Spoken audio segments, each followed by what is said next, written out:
मित्रांनो, शेतकरी ब्लॉगमध्ये आपलं स्वागत मित्रांनो. तर आपण मका पेरणी केलेली होती मित्रांनो. मका आज झालं लागले तो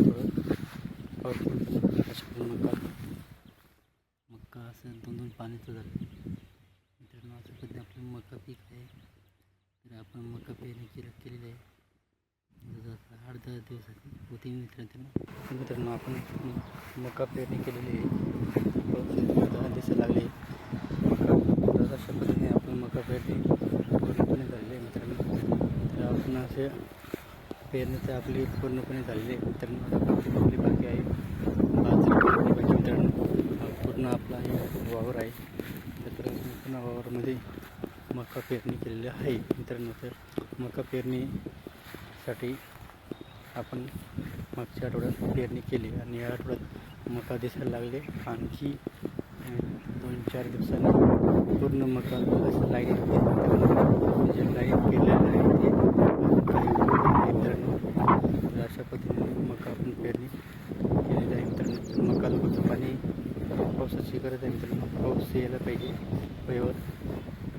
पिकांना वेळेवर पाणी आला तर पिकाची वाढ पण चांगल्या पद्धतीने होते आणि आपणही त्याला वेळेवर खत वगैरे देतो मित्रांनो. म्हणून वेळेवर पाऊस यायला पाहिजे. पावसाची खूप गरज असते मित्रांनो. प्रत्येक पिकाला पाऊस आलं वेळेवर पाऊस आलं तर खूप चांगलं होईल. त्याची वाढ जी आहे ती योग्य पद्धतीने होईल. तसंच मित्रांनो, यासाठी आपल्याला खूप काही मेहनत घ्यावं लागते. तर औषध असं मका घातले मित्रांनो. 2-2 पाणी असं झालेलं आहे. तर आणखी बारीक आहे. आणखी थोडंसं मोठं झालं का पूर्णपणे आपल्याला दिसेल मित्रांनो. आणि लाईट दिसेल आपल्याला आपला मोठा पीक मित्रांनो. चला मग आणखी खाली दाखवतो मित्रांनो. मका पेरणी आपण पूर्ण केलेली एकदम